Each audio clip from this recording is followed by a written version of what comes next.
What? Seriously, Dad? Gulat na untag ng dalaga sa kabilang linya. Kakarating lang nito galing sa trabaho. Tumawag ang ama nito at uuwi na next week.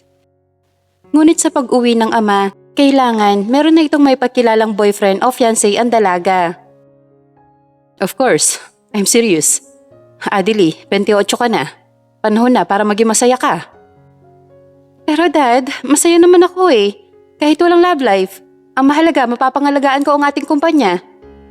Seryosong tugon nito sa ama na nasa kabilang linya. Anak, hindi ka naman siguro tomboy, di ba?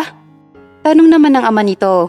Napabuntong hininga na lamang ang dalaga at napahawak sa kanyang noo. Dad, of course not. Sadya wala pa talaga akong natitipuhan sa mga ganyan. In short, wala pa akong panahon para sa mga ganyan. Basta. Yun na ang gusto ko. Kung gusto mong makuha ang Lim University, dapat sa pag-uwi ko makikilala ko na magiging manugang ko. Seryosong tura nito. Pero napapikit na lang ng mata ang dalaga nang pinatay ng ama ang tawag. Hey, bakit kasi kailangan may kondisyon pa? Paano ako makakahanap nito ng matinong lalaki?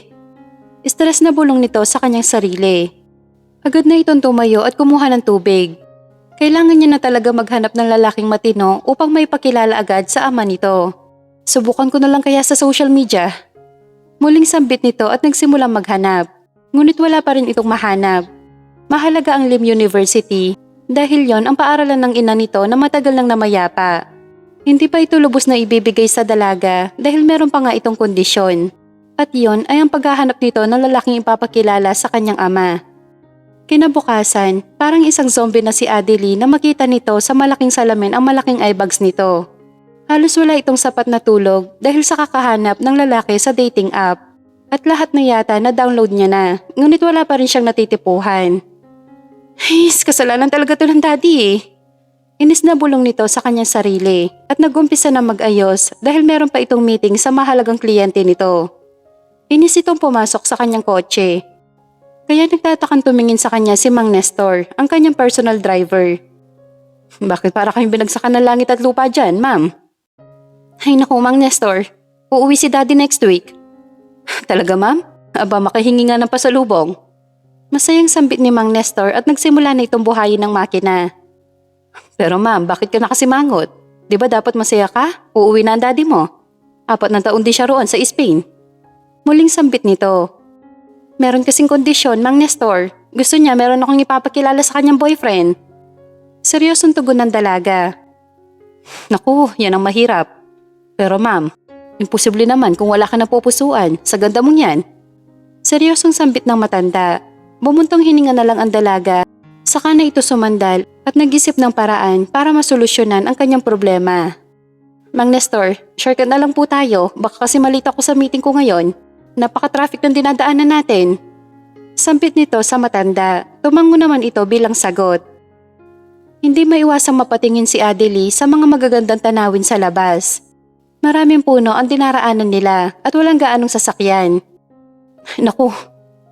Bakit, Mang Nestor? May problema ba? Agad na tanong ni Adeli nang huminto ang kotse at nakita ang matandang tila problemado. Ma'am, naplatan po tayo ng gulong. Ano? Paano na yan, Mang Nestor? Paano kung hindi ako umabot? Hysterical na saad nito sa matanda. Ma'am, madali lang to. Kailangan ko lang maghanap ng shop para magpahangin ng gulong. Ani ng matanda. Humugot ng malalim na hininga naman si Adeli at napahawak sa kanyang sentido. Sige, dito na lang ako. Maghihintay ako. Kapag hindi mo na ako nakita, ibig sabihin nakasakay na ako ng taxi. Seryosong tugon nito sa matanda. Sige ma'am, pasensya na talaga. Hindi ko na-check kanina pag-alis. Kamot-ulong sambit naman ng matanda at agad na bumalik sa sasakyan at umalis na. Bakit ba kasi ang halas ko ngayong araw? Kainis. Inis na sambit nito sa kanyang sarili. Inis na naglalakad ang dalaga. Naiisip kasi nito na magpalamig upang panandali ang maging okay ang isip nito. Habang naghihintay ng taxi na pwede niyang masakyan. Ngunit hindi naman maiwasan ng dalaga na mainis dahil sa ama nito na desperado na magkajowa siya. Kahit wala pa ito sa kanyang plano. Kainis naman oh. Kailangan pa talaga may kondisyon? Inis na anas nito at sinipa ang latang walang laman. Aray. Teka, tao ba yon? Kinakabahang sambit ng dalaga sa kanyang sarili nang marinig nito mula sa di kalayuan ang ingay na nasasaktan. May tao ba dyan? Muling sambit nito habang dahan-dahan nito lumalapit sa isang punong mayabong na pinanggalingan ng boses kanina. Hala, hindi kaya naengkanto ako? Napatili si Adeline na may biglang humablot sa kanyang mga kamay at hinila siya sa mayabong puno. Teka, parang awa mo na, wag mo ko sasaktan! Pikit matang sambit nito. Humabog na malakas ang kanyang puso dahil sa kaba. Naramdaman din nito ang braso ng lalaki na nasa kanyang leeg. Shh, huwag ka maingay. Hindi kita sasaktan. Baritonong sambit ng binata. Napalunok ang dalaga. Dahan-dahan nitong binuksan ang kanyang mga mata. Ganoon na lang ang gulat niya nang makita ang maduming kamay, punit-punit na damit. Kung hindi mo ako sasaktan, anong ginagawa mo ngayon? Takang tanong naman ng dalaga. Gusto nitong sumigaw, humingi ng tulong. Ngunit hindi niya maibuka ang kanyang mga bibig nang tuluyan nitong nasilayan ang mukha ng binata. Isa kang pulube? Gulat na untag ng dalaga sa kanya. Huwag ka sabing maingay, baka marinig tayo. Saway ng binata rito. Wala nang nagawa pa ang dalaga kundi ang tumahimik. Nakita nito ang 2 police officer na palingalinga sa paligid. Hindi kaya kriminal to? Ani sa isipan ng dalaga. Kumabog na malakas ang kanyang puso at takmang sisigaw na sana ito dahil sa takot nang bigla siyang hinila ng binata at tinakpan ng kanyang kamay ang bibig nito. Huwag ka sabing maingay, hindi ako masamang tao, okay? Pinagbintangan lang ako na magnanakaw. Inis na sambit nito. Panandalian na patitig si Adelie sa perpektong mukha nito. Matangos na ilong, bibilugin na mga mata at medyo makapal na kilay at mga labi nitong mapang-akit na parang gusto niya ng halikan. Diyos ko Adelie, gising, pati pulubi pinagnanasahan mo na? Ani sa isipan nito. Inilig nito ang kanyang ulo. Lumunok ng ilang beses upang pakalmahin ang kanyang puso na parang gusto nang kumawala sa kanyang katawan. Pasensya na. Muling sambit nito at binitawan nito si Adelie nang mapansin na umalis na ang mga pulis. Teka lang, sandali. Sigaw nito na makita nga alis na sana ang lalaki. Makakaalis ka na, pasensya na. Seryosong sambit ng binata. Bumuntong hininga naman si Adelie. Binigyan nito ng ngiti ang binatang pulubi at nakaisip ng paraan. Gusto mo ba ng trabaho? Agad na alok nito. Hindi na siya nagpatumpik-tumpik pa. Trabaho? Ako? Aalokin mo ako ng trabaho? Naduduling ka ba, miss? Seryosong tugon nito. Oo, aalokin kita ng trabaho. Bibigyan kita ng 100,000 sa loob ng 1 buwan. Ang laki naman ata nun. Iba pala kapag mayaman. Hindi na importante ang pera para sa inyo. Sambit nito at nakataas pa ang kilay na tila nahahangaan sa dalagang kanyang kaharap. Siyempre, importante ang pera sa amin. Kailangan ko lang talagang gawin to. Promise, 1 buwan lang. Pagkatapos nun, pwede ka nang umalis. Desperadong tugon ng dalaga. Aminado talaga siya na itong pulubing kanyang kaharap ngayon ay makakatulong sa kanya. Lalo na sa ama nitong uuwi na sa susunod na linggo. Malaking tulong na rin sa iyo yun. Hindi mo na kailangan pang mamalimos para kumita. Lahat sagot ko na. Allowance mo, groceries, at personal hygiene mo. Muling sambit nito, napakunot noon naman ng binata at saka napaisip. Hindi naman ito akalain na sa kabila ng pagpapanggap niya, ay aksidente niyang nakita ang babaeng hinahangaan at kinababaliwan ng kanyang puso. Kaya siya nagpanggap na pulubi upang malaman at alamin ang tungkol sa kanya. Ngunit sadyang mailap ang dalaga at puro negosyo ang inaatupag nito. Kaya nahihirapan siya ligawan ito bilang isang batang tycoon at tagapagmana ng kumpanyang Montes. Bumuntong hininga ito. Anong klaseng trabaho ba yan? Hindi maiwasang mapalunok ng binata dahil muli niya na namang nasilayan ang kabuuang kagandahan ng dalaga. Lalo na ang mga mata nito na mapang-akit. Ngumiti naman ang dalaga. Sa wakas, tapos na ang problema niya. Kaya niya namang magpanggap bilang nobyo nito, lalo na't 1 buwan lang naman na mananatili ang ama nito sa Pilipinas. Maging instant boyfriend ko sa loob ng 1 buwan. Kailangan kong ipakilala kay daddy na ikaw ang boyfriend ko. Seryosong tugon nito na kinalaki naman ng mata ng binata dahil sa kanyang narinig. Naisip nito na baka may mental disability ang dalaga. Nakaramdam siya ng pagkadismaya rito at humakong nasasaktan pa. Kahit nga magpaksal na tayo eh. Anito sa kanyang isipan. Teka nga miss, nakikita mo naman ako, di ba? Isa akong pulubi. Wala akong pakialam. Saka isang buwan lang naman yon. Handa akong magbayad sa'yo. Nagsusumamong sambit naman ng dalaga rito. Bumuntong hininga naman ang binata at saka ito tumingin ng seryoso sa dalaga. Naisip nito na pagkakataon niya na yon para makilala nito ang babaeng iniibig niya ng palihim. Sigurado ka ba sa sinasabi mo, miss? Paninigurado naman ng binata sa dalaga. Naisip kasi nito na baka ginugood time lang siya ng dalaga. Hindi ka naman siguro bingi, di ba? Masungit na sambit ng dalaga saka ito nag-cross arms. Gusto mo kong magpanggap na nobyo mo sa loob ng isang buwan?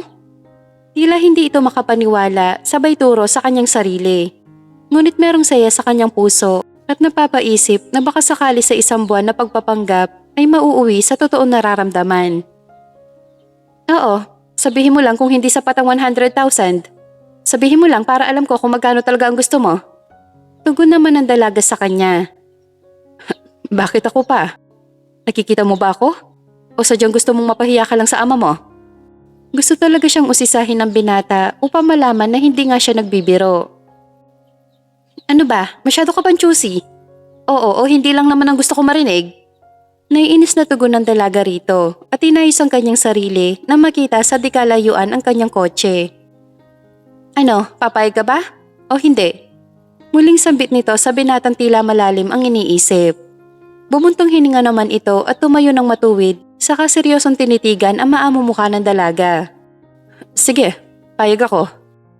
Gusto mo naman pala pakipot ka pa. Halika na.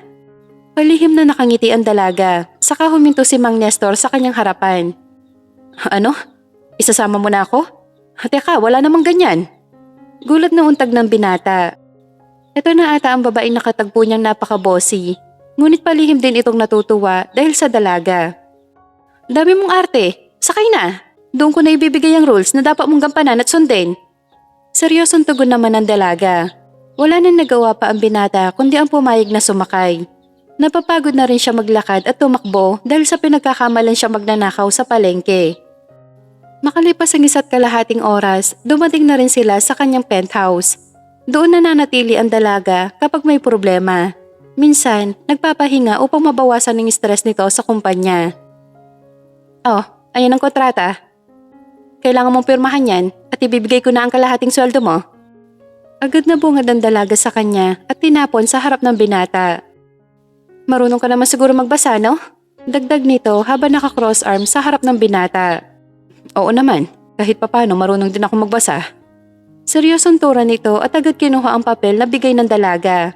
Hindi din ito maiwasang mapahanga sa penthouse ng dalaga. Kompleto kasi sa loob at halatang pinaghandaan pa ito ng maayos. Mabuti naman. Rule number 1, bawal ka ma-inlove sa akin. Seryosong tura ng dalaga sa kanya.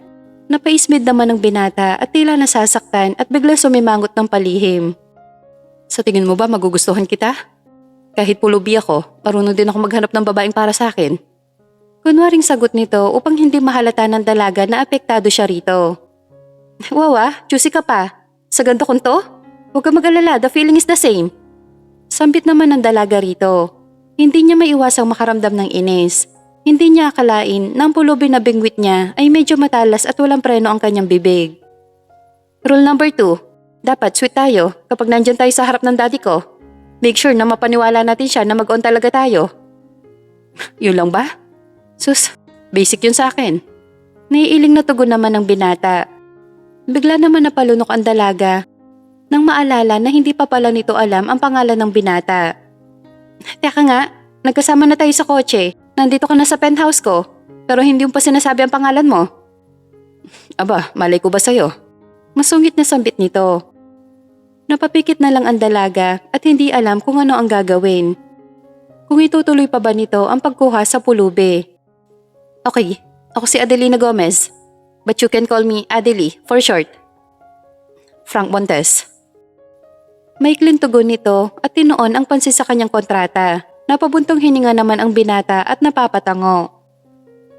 Ito lang ba ang rules mo? Muling sambit nito. Hindi kasi maintindihan ni Adeli ang sarili. Sa tingin niya, pamilyar ang pangalan na yon, ngunit hindi niya alam kung saan niya ito narinig. Oo, etong kalahating sweldo, naiuuna ko na sa'yo. Seryosong tugon naman ni Adeli at binigay ang supot ng pera na nasa loob naman ng sobre. Sige, Salamat, pero kailangan ko nang umalis. Untag nito, meron pa siyang meeting. At naisip nito ang perang yon ay i-donate niya sa mga pamilya na sunugan ng bahay dahil mas kailangan nila yon kesa sa kanya. Teka lang, kabadong pigil sa kanya ni Adelie. Naisip kasi nito kung tama ba na ibigay ang kalahati sa sweldo nito. Hindi naman siya natatakot na ma-scam, ngunit natatakot lang ito na baka hindi na bumalik ang binatang pulubi. Huwag kang mag-alala, lalaki akong kausap. Babalik ako. At saan ba ang address mo? Seryosong tanong naman ng binata. Bumuntong hininga naman si Adelie. Nasa likod ng sobrang address ng bahay namin. Pakiramdam ni Adelie ay tama ang desisyon niya na magtiwala sa taong pulubi na yon. Isang buwan lang naman ang pagpapanggap nila. Kahit alam niya na mausisa ang kanyang ama, ay itutuloy pa rin niya ang kanyang plano. Agad naman itong sinagot ang kanyang cellphone na magring ito. Lena, bakit? Ma'am, pinapatanong po ni Sir Montes kung itutuloy pa raw po ang meeting niyo ngayong araw. Agad na bungad nito. Hindi na. Pakisabi na lang na ako na lang tatawag sa kanya. Sambit nito at binaba ang kanyang cellphone. Napahawak na rin ito sa kanyang noo at napailing. Tila nangunot ang noo nito nang maalala ang apelyido ng pulubing yon. Tama, si Mr. Frank Montes yun. Siya dapat ang kamiting ko ngayon. Pero kaano-ano niyang binatang pulubi na yon? Paano pareho sila ng pangalan? Bulong nito sa kanyang sarili. Bumuga pa ito ng malalim na hininga at saka kinalma ang sarili. Naisip niya na baka nagkatao lang talaga na pareho sila ng pangalan. Nagiging chismosa na ata ako sa lagay na to. Naiiling na sambit nito sa kanyang sarili at saka siya napapikit at bahagya na pangiti sa hindi malaman dahilan. Samantala, mabilis na umuwi ng kanilang mansyon si Frank. Sir, saan kayo galing? Hindi tumuloy sa meeting si Miss Adelina Gomez. Bungod ng kanyang kanang kamay na si Jepoy. Napangiti ang binata. Hindi niya akalain na ang babaeng nakilala niya ay ang taong kasosyo niya sa negosyo. Para sa kanya, yun na ata ang tadhana para magkita sila. At siya ang magiging tulay para mapaniwalang meron na siyang nobya sa lolo nito na istrikto. Mayaman ito at lahat nagagawa niya. Pwede din siya mag-hire ng babaeng magpapanggap na magiging nobya niya. Ngunit sinuwerte nga naman siya dahil yung babaeng gusto niya ang lumapit sa kanya. Nagkita na kami, Jepoy. And guess what? Napakasaya ko ngayon. Ano, sir? Nang ganyang ayos? Gulat na untag ng kanyang kanang kamay. Napabuntong hininga naman si Frank. Napahawak sa kanyang sentido habang pinatong sa mesa ang pera. Hindi maintindihan ni Frank ang kanyang sarili. Hindi mawala-wala sa isipan niya ang dalaga habang nakatitig sa pera. Pagdating ng isang buwan, meron na rin akong may papakilala kay Lolo na babaeng gusto kong makasama sa buhay. Seryosong tugon nito. Japoy, dalhin mo to sa pamilyang nasunugan. Tanungin mo kung ano pang kailangan nila at dagdagan mo na lang para naman makapagsimula sila kaagad. Muling sambit nito at saka siya tumayo upang maligo at makapagpahinga. Bukas na magsisimula ang lahat kaya kailangan niya maghanda at hindi na siya makapag-antay pa na makita muli ang dalaga. Mabilis na lumipas ang isang linggo, halos isang linggo na rin sila magkasama ni Frank. Masasabi niya na tila balisa ito minsan at palagi late kung pumunta sa kanilang bahay. Anong oras ba darating ang daddy mo, ma'am? Tanong ng binata na naiinip na dahil kanina pa sila naghihintay sa airport. Malapit na. Basta ang usapan natin, Frank, ha? Huwag dapat tayo mahalata ng daddy. Seryosong tugon sa kanya ng dalaga. Oo naman. Tipid na sagot ni Frank na panaytingin naman sa kanyang relo. Nangunot noon naman si Adelie na tumingin sa kanya para kasi itong balisa at hindi mapakali sa kanyang kinatatayuan. Hindi kaya kinakabahan siya kay daddy? Ani sa isipan ni Adelie. Bakit parang balisa ka dyan? Natatakot ka ba sa daddy ko? Huwag ka mag-alala, hindi naman yun nangangagat. Nangingilatis lang. Natatawang sambit naman ni Adelie. Ha?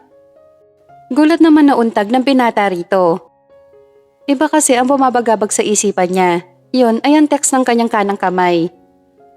Teka nga Frank, huwag mo sabihin yan din ang isasagot mo sa daddy ko. Umayos ka, ayoko mabuking no? Untag naman ni Adelie sa kanya. Huwag ka mag-alala, hindi niya tayo mabubuking. Magaling ako pagdating dyan. Makahulugan na sagot nito sa dalaga. Kunot noon namang nakatingin sa kanya si Adelie.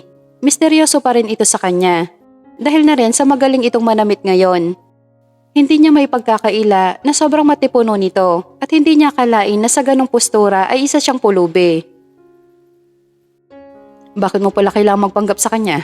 Sa anong rason? Seryosong tanong naman sa kanya ni Frank. Daddy! Napabuntong hininga na lang si Frank nang tumakbo ito. Tila umiiwas siya sa ganong topic. Mula nga sa kalayuan, merong hindi katandaan ang papunta sa kanyang gawi kasama ng 4 na bodyguard. Ibang klase, hindi rin pala sila basta-basta.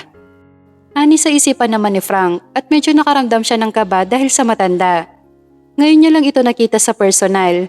Pamilya Gomez ang nangungunang pinakamayaman sa buong mundo at hindi niya akalain na makikita niya na ito sa personal. Eto na ba ang nobyo mo? Agad na bungad nito kay Frank. Magandang umaga po. Kinakabahang bati nito. Hindi niya kasi napansin na nakalapit na pala ito sa kanyang kinaroroonan. Nakita niya naman ang masamang titig sa kanya ni Adelie. Magandang umaga. Mabuti naman at nagkaroon na ng nobyo tong anak ko. Tugon ng matanda at tila kinikilatis ito. Nakaramdam naman ng kaba si Adelie. Naisip nito na baka mamaya mabuking siya at hindi na niya makukuha pa ang kanyang pakay sa kanyang ama. Ano palang trabaho mo, iho? Nakakasiguro naman ako na alam kong hindi mo sasaktan ng anak ko. Hindi ba? Oo naman po, sir. Hindi ko po siya sasaktan. Mahal ko po ang anak nyo. Ngiting tugon naman ni Frank at tumingin kay Adelie. Hindi alam ni Adelie kung bakit biglang kumabog na malakas ang kanyang puso dahil sa tuwa. Ang tiyan nito na tila may mga paru-paro na lumilipad. Naramdaman niya na rin ang kanyang pisngi na tila nangangamatis na rin.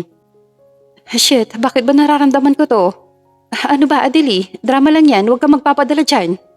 Saway naman ito sa kanyang isipan. Aba, sigurado ako na mapapakwento naman ako sa'yo, Frank. Ang mabuti pa, umuwi na tayo, doon na tayo magkwentuhan. Mabuti pa nga, Dad. Alam ko rin na napagod ka sa biyahe. Segunda naman ni Adelie upang iwasan ng tensyon sa kanilang tatlo. Panaytitig kasi sa kanya si Frank at tila naiilang siya sa hindi malaman dahilan. Tila ngayon niya lang yun naramdaman. Nagkasama na sila ng 1 linggo ngunit wala namang kakaiba ang nararamdaman niya para rito. Tahimik lang si Adelie habang nakikinig siya sa pag-uusap ni Frank at ang kanyang ama. Hindi niya maiwasang makaramdam ng kaba na baka sakaling pumalya ang palusot ni Frank. Ilang taon na ba kayo magkarelasyon ng anak ko? Saka gusto kong malaman kung anong trabaho mo. Seryosong sambit ng matanda. Humugot naman ng malalim na hininga si Frank. Panay sulyap din ito sa dalaga na iniwasan naman nito na huwag magtagpo ang kanilang paningin sa isa't isa. Mag-1 taon pa lang kami, tito. Kitang-kita ni Adelie na tila umurong ang dila ng binata dahil sa sinabi nito. Gusto niyang matuwa sa mukha ng binata, ngunit ayaw niya naman na mapansin yon ng kanyang ama. Aba, matagal na pala kayo. Bakit ba ang sinasabi sa akin ni Adelie? Hindi ko alam na mag-1 taon na pala kayo ni Frank. Ano kasi, Dad? Surprise! Napapakamot ulong tugon naman ng dalaga. Tila nawala nga sa isipan nito noon na hindi siya interesado sa lalaki. Nakita nito na tila may namumuong duda sa mukha ng matanda habang seryoso nakatingin kay Adelie. Actually, tito, pasensya ka na po. Kinausap ko po si Adelie na huwag mo nang sabihin ng tungkol sa amin. Sa ngayon kasi may tungkulin pa akong dapat tapusin. Saka sasabihin naman namin sa inyo ang tungkol rito. Opo, Dad. Yun po na pagdesisyonan namin ni Frank. Pasensya na talaga, Dad, ha? Segunda naman ni Adelie. Tila nawala ang tinik sa kanyang lalamunan at napalitan ito ng tuwa. Dahil hindi niya akalain na ililigtas siya ni Frank na seryoso nakatingin sa kanya. Oh, kaya naman pala. Aba, mabuti na yan. Pwede na siguro kayong ikasal. Hindi. Pwede na.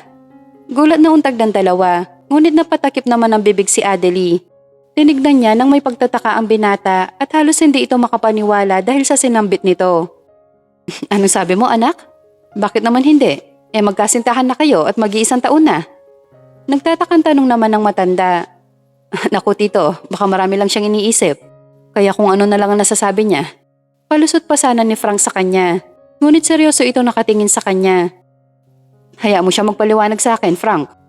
Hindi naman pwede na ikaw pumapayag ka, samantalang siya hindi. Sambit naman ng matanda.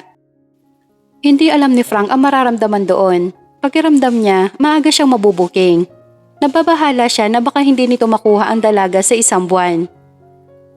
Dad, hindi naman yun big deal eh. Saka hindi pa ako handa sa ganung bagay. Kinakabahan tugon naman ni Adelie. Umamin ka nga sa akin, Adelie. Napalunok ang dalaga. Kabado naman si Frank habang binibigyan na makahulog ang tingin si Adelie, na ngayon ay namamawis na at halatang kinakabahan. Si Frank ba ay niloloko mo? Umayos ka ha? Hindi kita pinalaki manloloko. Gusto ko si Frank para sa'yo. Nakikita kong ligtas ka sa kanya at hindi ka niya sasaktan. Muling sambit nito. Oo naman dad.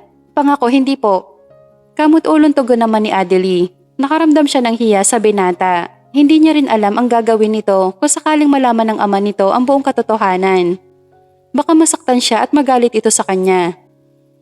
Ay, sa bahala na si Batman. Isang buwan lang naman yun. Ani nito sa kanyang isipan at hindi na pinansin pa ang dalawa na nagtatawanan habang nag-uusap. Lumipas ang isang oras, dumating na rin sila sa mansyon. Kinuha ng bodyguard nila ang kagamitan ng matanda habang si Adeline naman ay biglang hinila si Frank sa di kalayuan. Teka, bakit ba bigla ka na lang nanghihila? Puno-noon tanong sa kanya ng binata. Umayos ka Frank, huwag na huwag ka talaga magkakamaling madulas ang bibig mo. Masyado ka madaldal kaya pinapaalala ko lang sa'yo. Inis na tugon nito sa binata habang nagmamasid kung may nakasunod sa kanilang dalawa sa malawak na garden. Huwag ka mag-alala, Adelie. Dahil sa atin dalawa, ikaw dapat yon. Dahil mas nagbibigay ka ng motibo para malaman ng daddy mo yung sikretong to. Seryosong tugon naman nito sa dalaga. Hindi naman nagustuhan ng dalaga ang kanya narinig. Bigla itong nainis. Pakiramdam niya, nagiging ma-attitude na ang lalaking pulubing kanyang kasabwat sa kanyang plano. Aba, ang talas naman ng dila mo ah. Nakalimutan mo ata kung saan ka nagmula. Hindi ko yung nakakalimutan, Adelie. Isa akong pulubi. Pero ang pulubing to ang makakatulong sa'yo para makuha mo ang gusto mo. Hindi ko nakakalimutan yon. Makakaasa ka. Ikaw ang naghabol sa akin at hindi ako. Seryosong tugon nito. Napalunok si Adelie. Tila nahimasmasan siya. Hindi niya inaasahan na ang simpleng pagpapaalala nito ay nakasakit pala ng damdamin. Sorry. Adelie, Frank. Oh, nandito lang pala kayo. Sabay sila napalingon sa taong tumawag sa kanila at yun ang ama ng dalaga. Tito, gulat na untag naman ng binata. Napalunok pa ito at tila nag-aalala ang kanyang muka. Kinabahan man, ngunit mas pinili nitong maging kalmado ang kanyang sarili. Hindi niya maiwasan titigan ang gulat at kinakabahang mukha ng dalaga. Bumuntong hininga naman ito at bahagya nitong kinuha ang kamay ng dalaga upang pakalmahin niya. Kanina ka pa ba dyan, Dad? Nauutal at kinakabahan tanong naman ni Adelie. Namamawis na ito ng malamig at nakakuyom ang kanyang mga palad na nakatingin sa binata na ngayon ay umiiwas ng ibang direksyon. Magkahalong kaba at kilig ang nararamdaman nito na makita magka-holding hands sila nito at tila nahimasmasan at nakaramdam ng saya sa kanyang puso. Hindi, ngayon lang. Nabigla kasi ako dahil bigla kayong nawala. Kuno-noong sagot naman ng matanda sa kanya. Tila naman natanggal ang tinig sa lalamunan nilang dalawa, lalo na si Adelie na napabuga pa ng hangin. Bakit ba, Adelie? Frank, para kayong nakakita ng patay. Dagdag nito habang ito'y naiiling. Mas lalo lumakas ang tibok ng puso ni Adelie na walang ano-ano ay agad na lumapit sa kanya ang binata at hinapit ang kanyang bewang. Ano bang ginagawa mo ha? Mahinang bulong nito. Gusto niyang tanggalin ang kamay ng binata sa kanyang bewang. Ngunit natuod siya nang mas lalo nitong hinigpitan. Diyos ko, ano ba nangyayari sa lalaking to? Sinasapian na yata siya.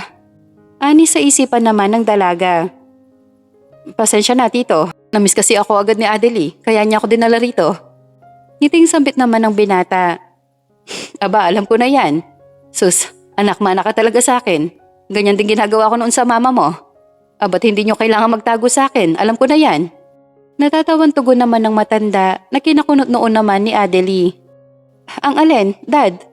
Bumalik naman ang kabang nararamdaman niya.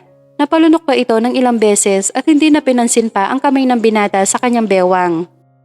Siyempre, ano pa bang ginagawa niyo sa walang taong lugar? Diba? E di naghahalikan. Napaubo naman ang dalawa dahil sa narinig mula sa matandang masaya na para ba nagagalak na ito. Ano? Dad, mali ka nang iniisip. Oo nga tito, pasensya ka na. Halos salubong naman ang kilay ng dalaga dahil sa tinura naman ng binata sa kanyang ama. Nakaramdam naman ng kilig si Frank at nakaramdam ng tuwa dahil hindi niya akalain na yun ang nasa isip ng matanda. Okay lang, Para ata ako nakaistorbo sa pagmamahalan nyo. O siya, sige, mauuna na ako sa loob at sumunod na lang kayo pagkatapos. Naiiling na tugon naman ng matanda. Laglag pa nga namang nakatingin si Adelie kay Frank na salubong ang kilay. At tinignan ng masama si Frank na ngayon ay umiiwas ng ibang direksyon habang nakapamulsa. Ano ba sa tingin mong ginagawa mo, ha? Oh my God, ano na lang sasabihin ng daddy ko? Na malandi ako?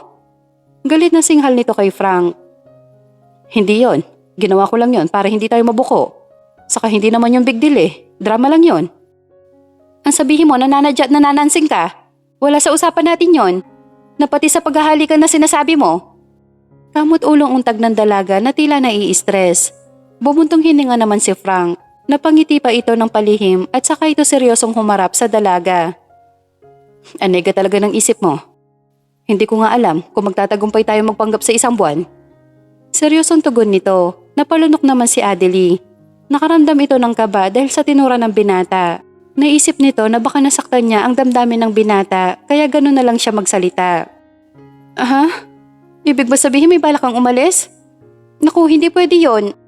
Sige na, hindi na ako kukontra sa mga palusot mo. Sasakay na rin ako. Huwag ka lang umalis. Tarantang sambit ng dalaga at hindi nito napigilang lumapit sa kanya. Nagtama ang kanilang mga mata. Parehong napalunok nang tila nahihipnotismo sila sa isa't isa. Hindi na namalayan pa ni Adelie ang biglang pagkabig sa kanya ng binata at unti-unti lumalapit ang bibig nito sa kanya. Napapikit na lang si Adelie. Rinig na rinig nito ang tibok ng kanyang puso habang hinihintay ang malambot na labi ng binata. Ngunit wala itong naramdaman na kinamulat ng kanyang mga mata. Mag-ayos ka. Kailangan na natin sumunod sa daddy mo. Baka hindi ko mapigilan ng sarili ko. Seryosong sambit nito at tinignan ng labi ng dalaga. Tila naman nahimasmasan ng dalaga. Nakaramdam ito ng hiya sa kanyang katawan at parang gusto na lang nitong sumigaw dahil sa kahihiyan. Hindi na rin nito napansin ang bahagyang pag-alis ng binata sa kanyang harapan dahil sa akala niya ay hahalikan siya nito. Naku, Adelie, nakakahiya ka. Ano mukha na lang ihaharap mo sa kanya, ha? Nakalimutan mo ata na nagpapanggap lang kayo. Muli nitong sambit sa kanyang sarili. Pero kailangan niya ng sumunod baka kung ano pang sasabihin ng ama niya kapag hindi sila magkasamang dalawa. Nang makapasok na siya, ay nakita niya ang dalawa nag-uusap at nagtatawanan. Para sila nagkakaintindihan na dalawa. Hindi na napigilan ni Adelie ang sarili na mapangiti rin siya, lalo na sa gwapo mukha ni Frank. Oh, anak, halika na. Tamang-tama ang pasok mo, kakain na tayo. Napunta sa kanya ang atensyon ni Frank nang tawagin siya ng ama. Agad na palunok ang dalawa. Nakaramdam naman ng pamumula sa pisngi ang dalaga nang awkward ito lumapit at kailangan niya namang umupo sa tabi ni Frank. Sige dad, mukhang enjoy kayo sa pag-uusap ha. Awkward na sambit naman ng dalaga at nakita ang kamay ni Frank na tinuturo ang upuan sa kanyang tabi. Nakangiti ito kaya hindi maintindihan ng dalaga ang nararamdaman niya. Lumakas ang tibok ng kanyang puso at tila may bulate sa kanyang tiyan. Siyempre naman anak, masaya ako dahil masayang kausap ng boyfriend mo. Pareho kami ng hilig at saka sobrang magalang. Naiiling na sambit ng matanda. Hindi naman maiwasang mapangiti ng dalaga. Hindi niya alam ang magiging reaksyon ng ama nito kapag nalaman niyang drama lang ang nangyari sa kanila. Oo naman dad, kukuha ba ako ng lalaki na hindi magiging katulad niyo? Aba, para na atang pinukpok na matigas na bato ang ulo ko kapag lasenggo ipapakilala ko sa inyo. Natatawang sambit nito at saka siya sumandok ng pagkain. Napapatawa naman ang matanda at seryosong bumuntong hininga na tila may naaalala pa ito. Naku, matanda na talaga ako. Muntik ko na tuloy makalimutan. Biglang sambit naman nito na ikinataka naman ng dalawa. Ang alin po dad, may nakalimutan pa kayo? Tahimik lang si Frank na ikinataka naman ni Adelie. Pansin niya rin rito na magaling na siyang humawak ng tinidor at kutsara at tumastang mayaman kung kumain. Ibang klase, isang linggo lang natutunan niya na agad. Namamanghang ani sa isipan ng dalaga at tinuon na lang ang pansin sa kanyang ama. May nakalimutan lang akong itanong kay Frank. Siya nga pala, iho. Anong trabaho mo? Saka, kaano-ano mo si Mr. Delvin Montes? Seryosong tanong ng matanda. Okay ka lang ba, Adelie? Eto tubig. Dahan-dahan ka kasi. Nag-aalalang sambit ni Frank. Nabulunan kasi si Adelie dahil sa narinig nito mula sa sinabi ng ama. Shit, nakalimutan ko palang pulubi siya at hindi ko na siya nabigyan ng trabahong sasabihin kay daddy. Inis na ani sa isipan ng dalaga. Pero ang hindi niya maintindihan kung bakit tila hindi man lang ito kinakabahan. Napansin ko kasi na parang kaapelyido mo ang kaibigan ko si Delvin dahil isa rin yung Montes. Kaya naisip ko na baka kamag-anak mo. Dagdag ng matanda, napakunot na upa ito dahil sa reaksyon ng anak. Pero hindi na niya yung pinansin pa. Mas nangingibabaw sa kanyang puso na malaman ang kaugnayan nila ng dalawang yon. Dad, sa tingin ko hindi ata mabuting pag-usapan ng tungkol sa business. Kumain na lang tayo. Kinakabahang sambit ni Adelie. Bakit, Adelie? May tinatago ka ba sa akin? Ha? Wala naman, Dad. Bakit niyo nasabi yan? Pansin na ni Adelie na nagiging seryoso ang mukha ng ama. Hindi na yun maganda sa kanya dahil kilala niya ang ama niya. Nagiging seryoso ito at nakakaramdam ng pagdududa sa kanyang kilos. Actually, Tito, sekretary po ako ni Mr. Montes. Yang anak ba niya ang amo mo? Naku, balita ko magaling din yung pagdating sa pagpapatakbo ng negosyo. Masayang sambit naman ng matanda. Laglag pa nga naman si Adelie dahil sa narinig. Gusto nitong matuwa pero nandyan ang kanyang ama. Natatakot siya na baka mabuking siya dahil sa trabahong pinili niyang ilusot. Opo, Tito. Sekretary niya po ako. Confident pa natura nito. Napasa po na lang sa ulo si Adelie. Gusto na nito makausap ang binata, ngunit hindi siya pwede magpadalos-dalos. Lalo na't nandyan ang kanyang ama. Wala na siyang ginawa kundi tumahimik at nakikinig na lang sa tabi. Magaling, isa rin sa dahilan kung bakit ako nandito. Gusto kong makita sa personal si Frank Montes, ang anak ng kaibigan ko si Delvin. Pero ang pagkakaalam ko, Tito, matanda na po yun. Lolo na po yun ni boss. Kaya hindi ko po maintindihan kung bakit kaibigan mo siya. Halos gusto ng kurutin ni Adelie ang singit ng binata. Hindi nito alam ang gulong pinasok niya. Lalo na't alam ni Adelie na matalino ang ama niya. Actually, yung ama niya talaga ang kaibigan ko. Kaya lang namatay na dahil sa aksidente. Namiss ko na din ang batang yon dahil inaanak ko yon. Kaya lang 10 taong gulang pa lang yun noon, kaya hindi ko na alam kung anong mukha niya ngayon. Natatawang sambit naman ng matanda. Kung makikita niyo po siya, Tito, sigurado kong matutuwa kayo. Balita ko din na uuwi ang lolo niya at magbabakasyon din dito. Aba, maganda yan. Hayaan mo samahan mo akong putahan ng kumpanya nila. Inaanak ko rin ang batang yon. Natatawang sambit ng matanda. Si Adelie naman halos nanginginig ang kamay. Alam niyang inaanak yun ng daddy niya at siya din yung kababata niya noon. Oo naman, Tito, welcome po kayo sa kumpanya niya. Agarang sagot ni Frank. Napatingin pa ito kay Adelie na kulang na lang papatayin na siya sa sama ng tingin nito sa kanya. Inapakan pa nito ang paan niya na kinaaray nito. Aray! Oh, iho, okay ka lang ba? May masakit ba? Nag-aalalang sambit ng matanda. Okay lang po, Tito. Pagsisinungaling nito. Pero ang totoo, dahil sa sandals na suot ng dalaga. Sige na, magpapahinga na muna ako at mamaya naman tayo mag-usap. Tila naman nawala ang tinik sa lalamunan ni Adelie dahil sa sambit ng ama. Inayos pa nito ang kanyang manggas at may ngiti na tila may binabalak ito sa kanyang kaharap ngayon. Sige po, Tito. Mamaya ulit. Masayang sambit naman ni Frank. Nang mawala sa kanilang paningin ang matanda, agad siyang hinila ni Adelie ng patayo. Galit ang mukha nito. Halika nga. Kailangan natin mag-usap. Tugon nito. Teka naman, Adelie. Ano na naman bang kasalanan ko, ha? Kunot noong tanong naman nito sa dalaga na ngayon ay galit na galit ang mukha. Alam mo ba ang sinasabi mo, ha, Frank? Anong pinagsasabi mong sekretary ni Mr. Montes, ha? Gusto mo ba talaga akong ilaglag sa daddy ko, ha? Oh, relax. Huwag ka sumigaw. Baka mamaya marinig tayo ng daddy mo. Adelie, saka wala namang problema doon. Kaya natin gawa ng paraan yon. Mahinahong sagot naman ni Frank habang pinapakalma naman nito ang dalaga. Shit, hindi mo kilala si Daddy Frank. Gagawin niya yon dahil inaanak niya yon. Pwede ka naman maghanap ng babanggiting iba trabaho. Hindi yun tungkol sa kumpanyang yan. Interesado si Daddy sa kumpanya, Frank. Seryosong tugon nito habang hinahawakan ang sentido. Ano ka ba, Adelie? Alam kong ginagawa ko. Saka wala kang dapat ikabahala. Gagawan ko ng paraan. Seryosong tugon nito. Mas lalong nangunutan noon ni Adelie at saka ito humugot ng malalim na hininga. Hanggang ngayon, palaisipan pa rin sa kanya ang trabahong pinili ng binata. Kilala nito ang ama niya at nagiging interesado ito sa usaping negosyo o kumpanya. Hindi mo kasi naintindihan, Frank. Kinakabahan ako sa ginagawa natin to. Sa ginagawa mong yan, mas lalo mong tinapos ang pagpapanggap natin to. Kamot ulong tugon ni Adelie. Napabuntong hininga naman si Frank. Napapikit pa ito at napahilamos sa kanyang muka. Gusto niya mang aminin na siya yon, ngunit hindi pa ito ang tamang oras dahil alam nito na hindi siya paniniwalaan nito. Ano gagawin ko ngayon? Paano ko yung kakausapin kung hindi natuloy ang meeting namin? Muling sambit nito na sobrang stress ang boses. Adelie, hindi mo na problema yon. Saka sa tingin ko naman makakalimutan na ng daddy mo yon. Sa ngayon, stick na lang muna tayo roon. Hindi ko naman pwedeng sabihin na pulubi ako. Kahit na. Di sana nag-isip ka muna bago nagsalita. Marami naman dyan ah. Pwede mo naman sabihin na waiter. O di kaya call center. Hindi yung konektado sa kumpanya. Inis na singhal nito.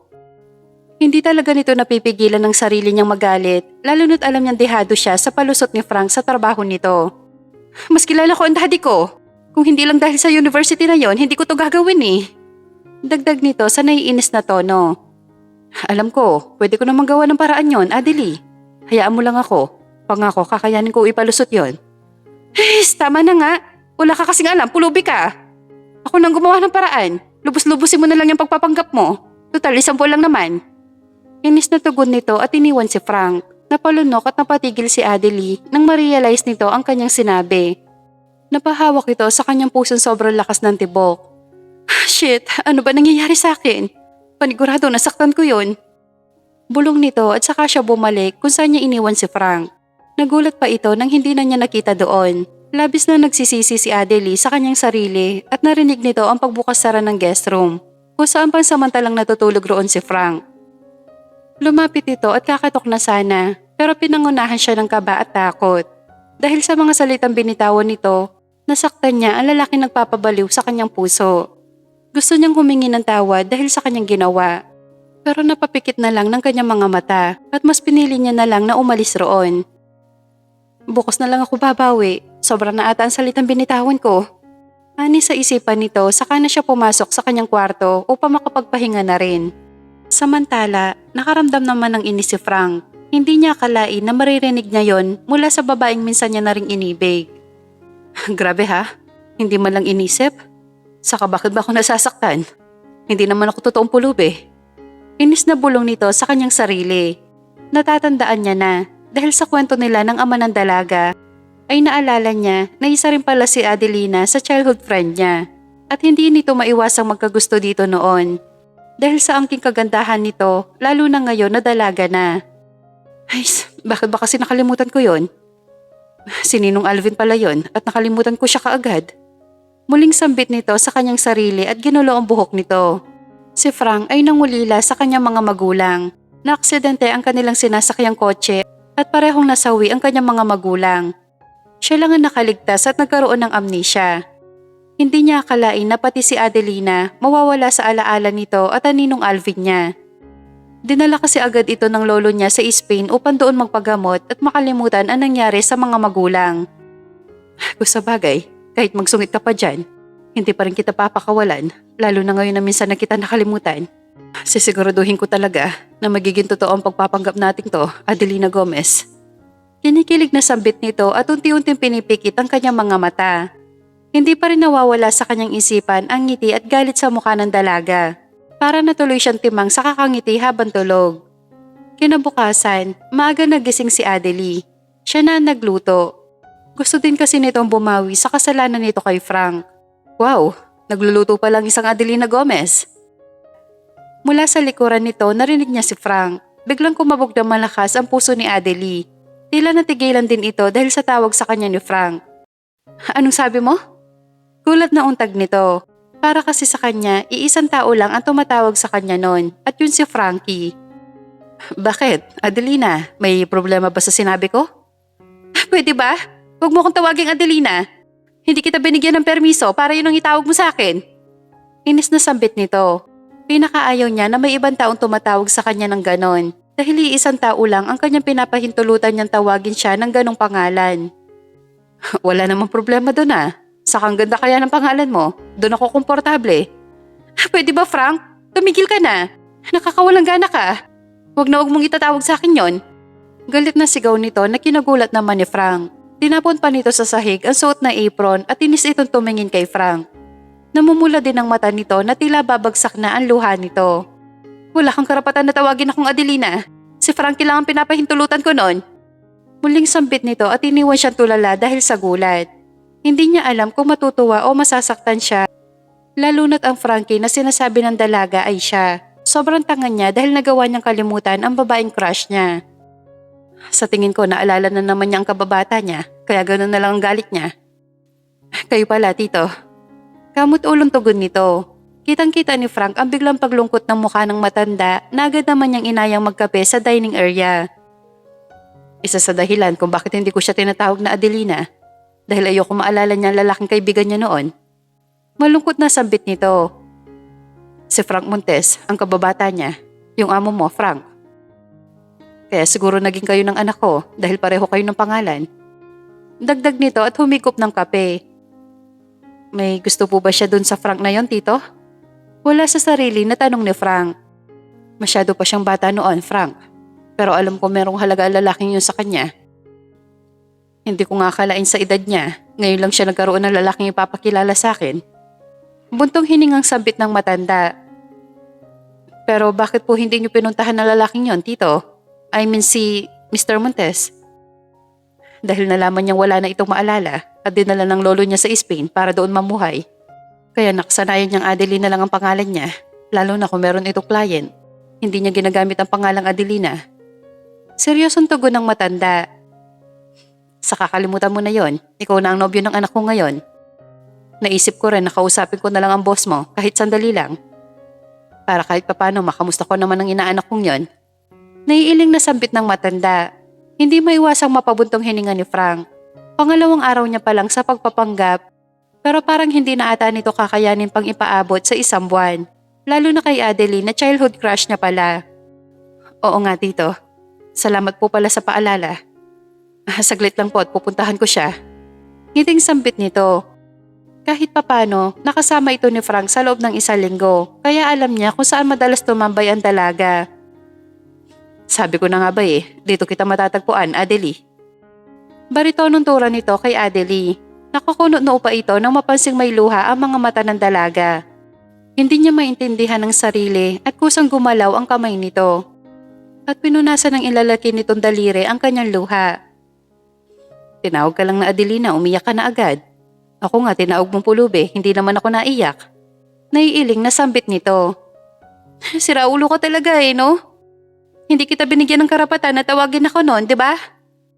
Saka ayoko may tumatawag sa akin ng Adelina, lalo na kung hindi ko naman kilala. Dahil ba yun sa tawag ng childhood friend mo sa'yo? Seryosong tugon nito. Natahimik si Adeli, napahinga ng malalim at tinitigan ang halaman na nasa kanyang harapan. Sabihin mo nga sa akin, kaya ba inalok mo ako sa trabahong to dahil kapangalan ko siya? Ha? Hindi no? Saka wala na akong choice. Hindi ako nakapaghanda na humanap ng iba. Nauutal na sagot nito at tumiwas ng ibang direksyon. Hanggang sa maalala nito na pinadalhan pala siya noon ng invitation card o meeting tungkol sa pag-invest nito sa kumpanya niya. Hindi kaya sinusubukan niya kung puntahan at alokin noon? Ani sa isipan ng binata at seryoso nakatitig kay Adeli na ngayon ay kuno noon nakatingin sa kanya. Don't tell me, yung childhood friend mo talaga ang dapat kakausapin mo tungkol dito, di ba? Seryosong tura ng binata. Napalunok at kumabog ng malakas ang puso ni Adeli. Naging seryoso ang mukha nito. Oo, sinubukan ko siya. Nagpadala pa nga ako ng sulat noon. Pero hindi pa yun utos ng daddy. Nagbabaka sakali kasi ako maalala niya ako. Pero hindi Hindi ko pa nga siya nakikita hanggang ngayon. Parang may humahad lang sa amin dalawa. Seryosong untag nito. Pero hayaan mo na yon. Ang mahalaga ngayon, kailangan ko siya kausapin para naman makita ng daddy. Kailangan kong gumawa ng paraan. Umaasa pa rin ako na baka ngayon papayag na siya maging kliyente ko. Kliyente ka? Pero ikaw ang nangungunang businesswoman sa buong mundo. Sikat ang kumpanya mo sa larangan ng negosyo. Bakit mo gusto maging kliyente ka? Punot noon namang nakatingin si Adeli kay Frank. Tila kasi may alam ito tungkol sa mga kumpanya. Tila nakaramdam ito ng kakaiba sa kinikilos ng binata. Teka nga Frank, para ka may alam Nakakapanibago ka na. Ano kasi, nalaman ko sa daddy mo. Alam mo naman, di ba? Ilang oras din kami nag-usap kagabi tungkol sa negosyo. Nainganyo nga ako at napahanga sa kakayahan mo. Namamangha sa kakayahan ko? Bakit naman? Seryosong tugon naman ni Adeli. Kasi sabi sa akin ng papa mo, munti ka na palang bumagsak ang kumpanya nyo, pero naging matapang ka. Lumaban ka at naisalba mo to. Nitintura nito, napalunok naman si Adelie. Nagsimula na naman naging abnormal ang puso nito dahil sa tinura ng binata. Ay sus, si daddy talaga. Kahit kailan napakadaldal. At least ngayon, alam ko na. Halika na, tutulungan na kita magluto. Baka kasi gutom na ang daddy mo. Ikaw kasi, napakasungit mo at nagdadabog ka pa. Aba, loko to? Kasalanan mo kaya yon? Nakasimangot na tugon ni Adelie rito. Aba, malay ko. Hindi mo naman sinabi sa akin, no? Siya nga pala, Frank. Tawag pansin ni Adelie sa kanya. Napatigil naman si Frank. Bigla pa ito nagulat na makitang nasa harapan na nito si Adelie. Nagiging baliw din ang puso nito. Hindi pa rin nagbabago ang nararamdaman niya para rito. Bakit? Biglang nautal si Frank nang makita ang namumulang labi nito na tila umaakit sa kanya upang halikan niya ito. Sorry. Para saan? Pilit pa rin maging kalmado ni Frank sa harapan ng dalaga. Ayaw naman kasi nitong mahalata ng dalaga na nahuhumaling na ito sa kanya. Sa mga sinabi ko sa iyo kagabi, nadala lang kasi ako ng emotion ko. Hindi ko na nagawa pang pigilan ng sarili kong bitawan ng salitang yon. Kamot ulong tugon nito. Napatawa naman si Frank.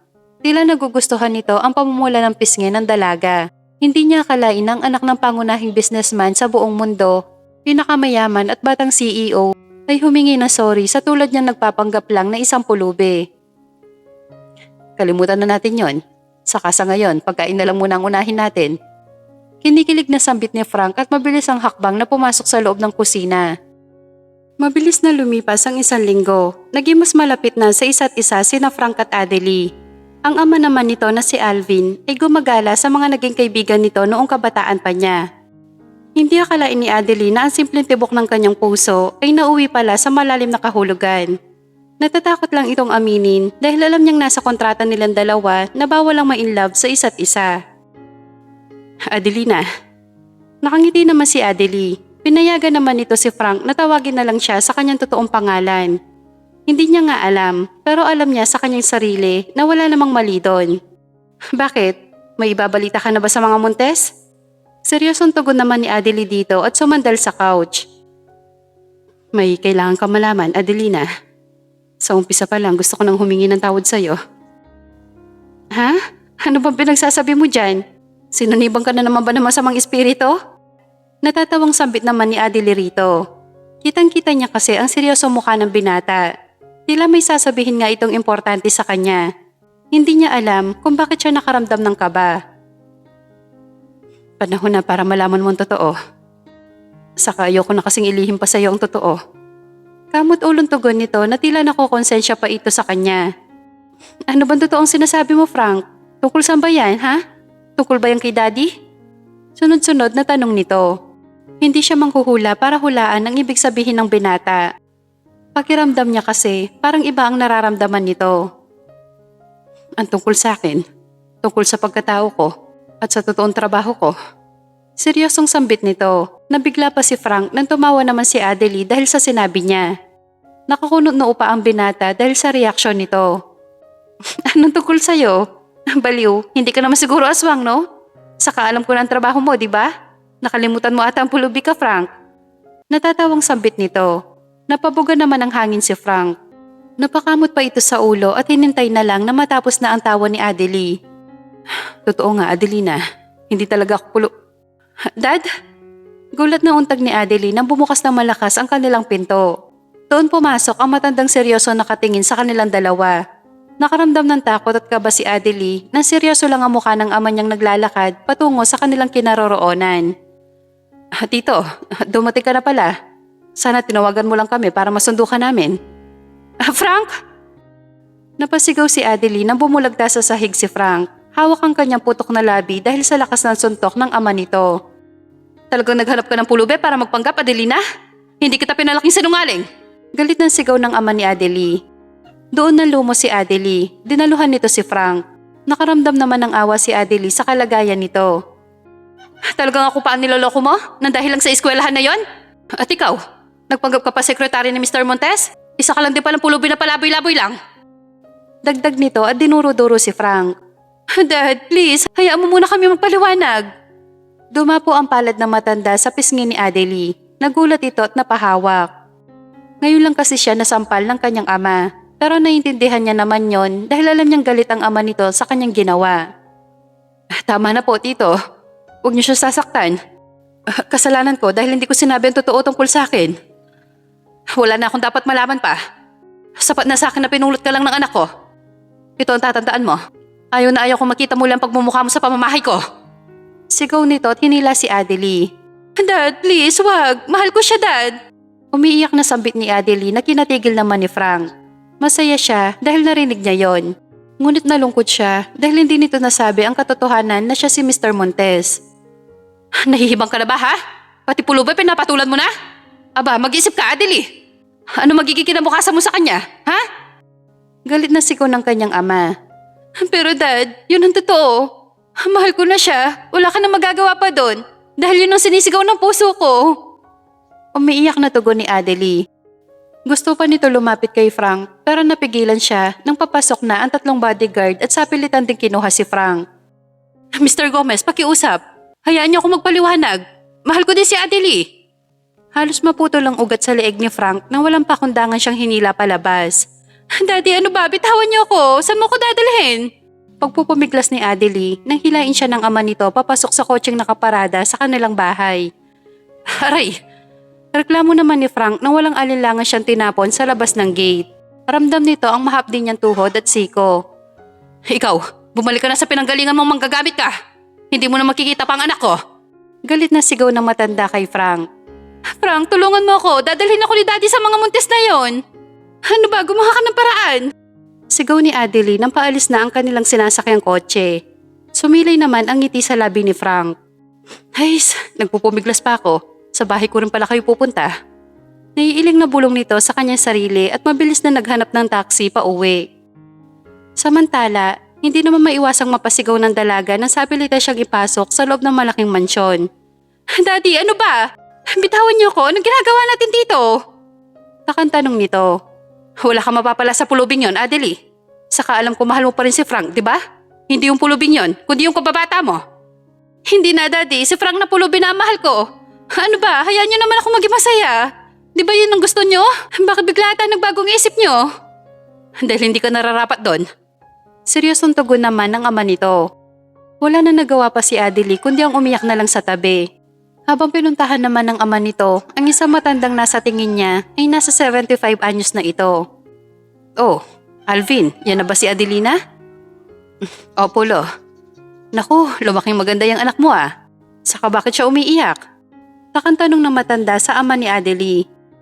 Iniyakan niya ang impostor na yon, lo. Akalain mo naman nagpanggap pala yon at isa pala siyang pulubi. Galit na sumbong nito. Naku, bakit niya naman nagawa yon? Nasaktan ba siya ng pulubing yon? Nag-aalalang tanong ng matanda. Hindi siya masama, mabait siya. Saka kahit pulubi yon, mahal ko yon. Tumahimik ka, Adelie. Nahihibang at nadadala ka sa emotion mo. Galit na singhal naman ng ama nito. Napailing naman ang matanda at humugot ng malalim na hininga. Lolo, inom na po kayo ng gamot. Mula sa kusina, lumabas si Jepoy. Hawak nito ang isang basong tubig at may gamot na inaabot sa matanda. Naku, Lo, eto na bang inaanak kong si Frank? Naku, napakagwapo nito at halatang mabait. Ha? Naku, hindi po sir.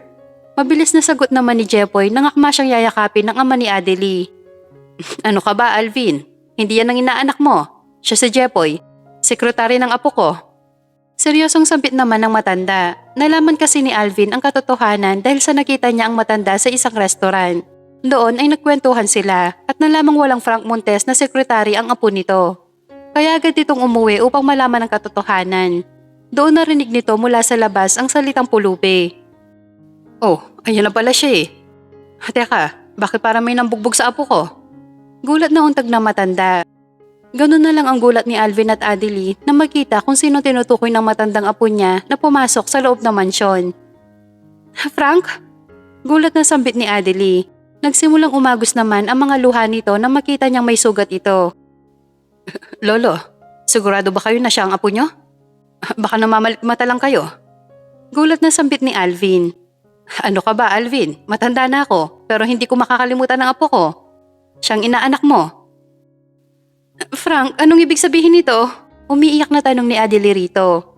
Hindi na rin nito napigilan ang sariling yakapin ito at bigyan siya ng halik sa kanyang ulo. Ito sinasabi ko sa iyo na katotohanan, Adelina. Ito ang totoong pagkatao ko. Hindi talaga ako pulubi. Nagpapanggap lang talaga ako para mapalapit sa iyo.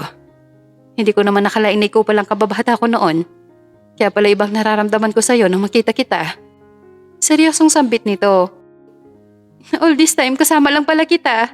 Kaya pala yan ang pangalan mo kasi ikaw yan eh. Seryosong tugon naman ni Adelie at hindi nito maiwasang paluin ang dibdib nito dahil sa inis. Saka nalaman ko rin na ikaw ang childhood crush ko. Pero hindi na ngayon.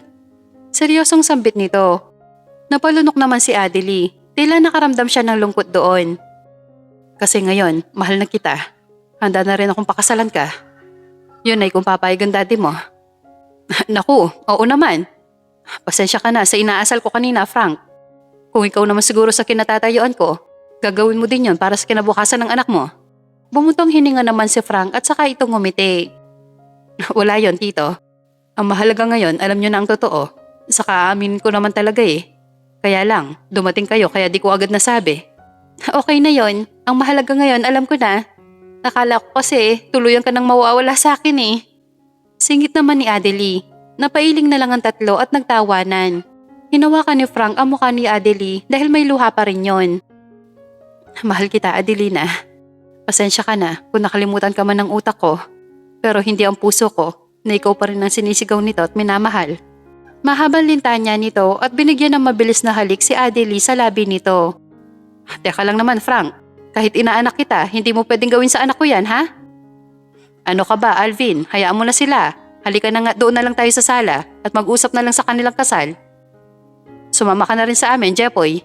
Narinig naman ng dalawa ang tinura ng matanda. Napangiti naman si Adelie at muling hinawakan nito ang gwapong mukha ni Frank. Hindi ko akalain ang hinahabol kong pulubi ay isa palang childhood friend kong minamahal noon. Ngayon malaya na akong mahalin ka, Frank. Muli sila naghalikan habang pinakikiramdaman ang tibok ng kanilang puso sa isa't isa. Hindi nila akalain na sa maikling panahon na pagsasama nila ay nauwi din pala sa pagmamahala ng lahat. Hindi nila alintana ang sigaw ng ama nito na bawal daw maghalikan lalo na't hindi pa sila kasal. Sinasaway din ito ng matanda. Hindi na nila yun pinansin at nagpatuloy lang sa paghahalikan dahil sa labis na pagmamahal nila sa isa't isa at pananabik sa nararamdaman.